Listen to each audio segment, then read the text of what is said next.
Good morning to all मित्रों। आज આપણે વ્હીકલ ટેસ્ટિંગ હોમોલોગેશન સબ્જેક્ટમાં chapter number 7 active and passive safety અંતર્ગત ઓક્યુપન્ટ પ્રોટેક્શન ઇમ્પેક્ટ ટેસ્ટ વિશે ચર્ચા કરીશું. Under the 3-tier rating program, model with the optional or standard front crash prevention system are rated as superior, advanced or basic. 3-tier rating program नीचे optional અને standard front crash prevention system ધરાવતા મોડેલને superior, advance અથવા તો basic ગણવામાં આવતા હોય છે.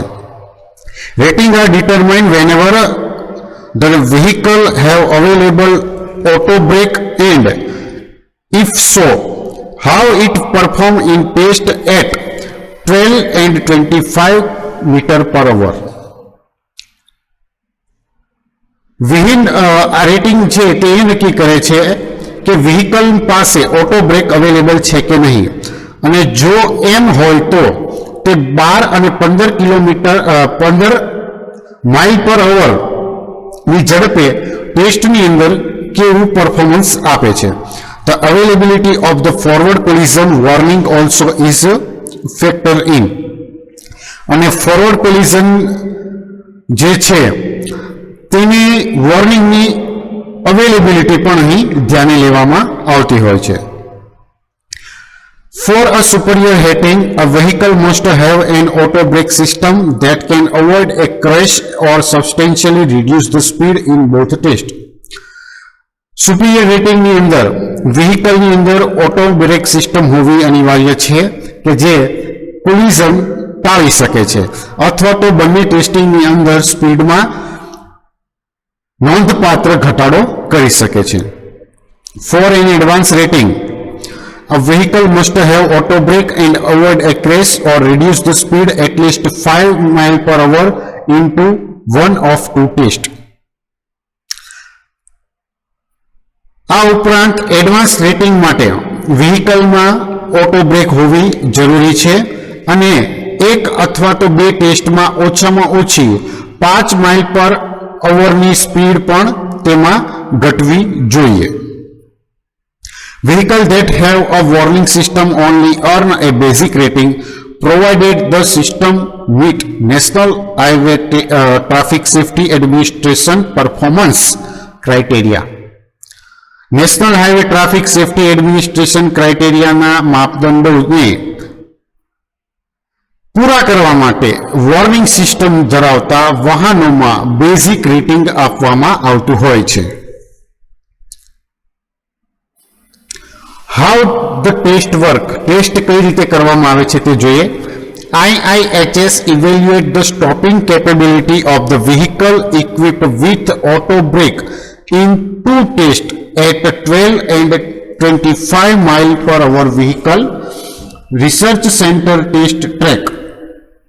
IIHS એ vehicle research test centre test track ઉપર 12 અને 25 માઇલ પર અવરની ઝડપે બે ટેસ્ટિંગમાં ઓટો બ્રેક ધરાવતા વ્હીકલને સ્ટોપ કરવાની કેપેસિટીનું મૂલ્યાંકન કરતું હોય છે.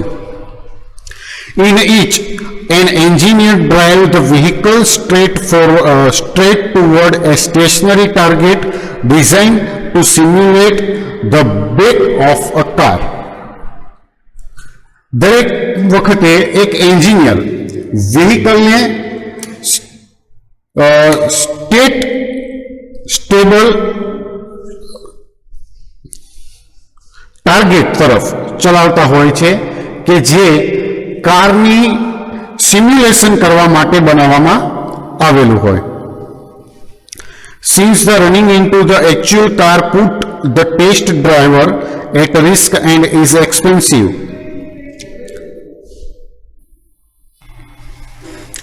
IIHS use an inflatable target as a stand-in.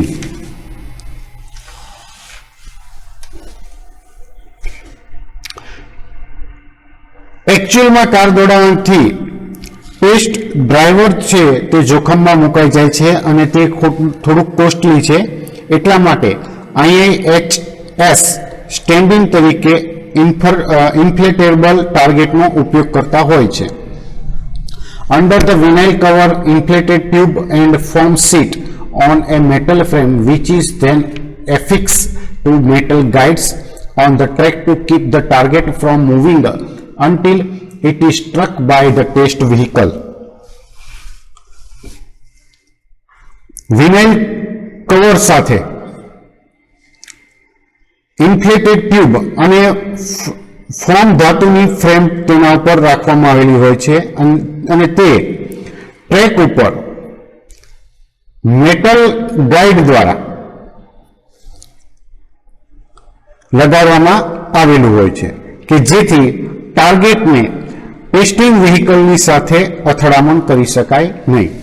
A GPS system and other sensor monitor the test vehicle lane position, speed, time of collision, braking and other data. GPS system અને બાકી અન્ય sensor જે છે તે તેની સાથે attach કરવામાં આવ્યા છે કે જે કોલિઝનનો સમય, અથડામણનો સમય, બ્રેકિંગ, વ્હીકલની લેન પોઝિશન, વ્હીકલની સ્પીડ અને બાકીના જરૂરી ડેટા ઉપર કંટ્રોલિંગ કરી શકે અથવા તો નજર રાખી શકે. An onboard camera capture each test run from the driver perspective and monitor any warning issued by the front crash prevention system. Onboard camera ડ્રાઈવરના પોઈન્ટ ઓફ વ્યૂ દરેક ટેસ્ટને કેપ્ચર કરે છે અને ફ્રન્ટ ક્રેશ પ્રિવેન્શન સિસ્ટમ દ્વારા રાખવામાં આવેલી કોઈ પણ જાતની પ્રિકોશન હોય, ચેતવણી હોય તો તેના ઉપર પણ નજર રાખતા હોય છે. અહીં આ બધા ટેસ્ટ ઉપરથી એક વાત ધ્યાનમાં આવે છે કે જો સિસ્ટમ જે છે તે ટાર્ગેટને ન પહોંચાડવા માટે વ્હીકલને કેટલી ધીમી કરે છે અથવા તો બંને ટેસ્ટિંગની અસરની જે ક્રિટિકલ રેસ છે તે ઘટાડતું હોય છે. કોઈપણ કિસ્સામાં અનિવાર્ય અથડામણના કોલિઝનના કિસ્સામાં કે પ્રોટેસ્ટેડ વ્હીકલની સ્પીડ જે છે તે ઘટાડતા વ્હીકલના સ્ટ્રક્ચર અને તેના કંટ્રોલિંગ સિસ્ટમને કંટ્રોલિંગ કરવા માટે એનર્જી જે છે તે એક્સિડન્ટ દરમિયાન ઘટી જતી હોય છે. આથી પ્રોટેસ્ટેડ વ્હીકલ અને ઇમ્પેક્ટેડ કાર વચ્ચે જે ડેમેજ થાય તો તેનું પ્રમાણ ઘટી જતું હોય છે અને તેના પરિણામે જે કોઈ પણ ઓક્યુપન્ટ અથવા તો જે કોઈ પણ મુસાફર હોય છે તો તેને ઈજા થવાની સંભાવનાઓ ઘટી જાય છે અથવા તો ઇન્જરી જે છે તે ઓછી થાય છે.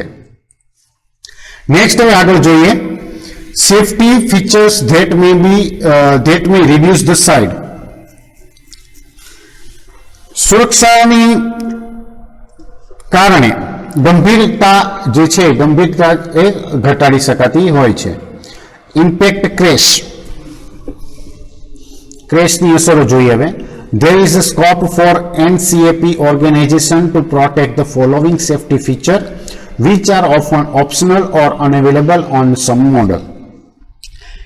NCAP જે સંસ્થા છે, ઓર્ગેનાઇઝેશન છે, તેને દ્વારા નીચેની પ્રમાણે સેફટી ડિવાઇસીસ અથવા તો સેફટી ફીચર્સને પ્રોત્સાહન આપવામાં આવતું હોય છે કે જે ઘણા મોડલની અંદર અવેલેબલ પણ હોય છે અને ઘણાની અંદર ઓપ્શનલ પણ હોય છે અને ઘણા મોડલની અંદર આપવામાં આવેલું પણ હોતું નથી. Avoiding a crash or reduce the energy of impact by using the better technology can reduce the occupant injury.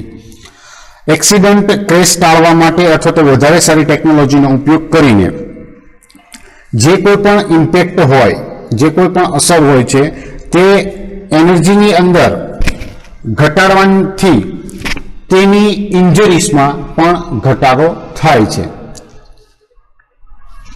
હવે એમાં પ્રાઇમરી કેસ અવોઇડન્સ જે છે તેમાં જોઈએ તો કઈ કઈ સિસ્ટમ જે છે તે અહીં લાગુ પાડી છે તો કે ઇલેક્ટ્રોનિક સ્ટેબિલિટી કંટ્રોલ સિસ્ટમ કે જે વ્હીકલને સ્ટેબલ રાખવા માટે ઉપયોગમાં લેવામાં આવે છે. ત્યારબાદ આવે છે એન્ટી લોક બ્રેકિંગ સિસ્ટમ, પછી આવે છે tyre pressure warning system, good roll over star rating from the NHTSA, daytime running light. આ બધા જે છે તે વ્હીકલને એક્સિડન્ટ થતું અટકાવવા માટે જરૂરી ફીચર્સ જે છે સેફટી ફીચર્સ તે ધ્યાનમાં લેવા જરૂરી બનતા હોય છે. સેકન્ડરી કેસમાં જોવા જઈએ તો સેકન્ડરી ક્રેશ પ્રોટેક્શનમાં આ ફીચર્સ હોય તો વધારે સારું. ફ્રન્ટલ એરબેગ,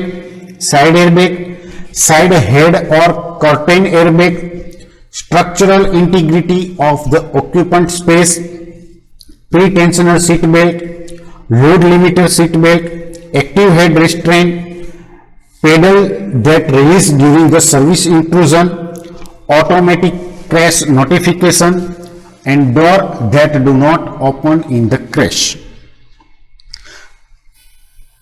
તો આ પ્રમાણે વ્હીકલની અંદર પેસેન્જર માટે સેફટી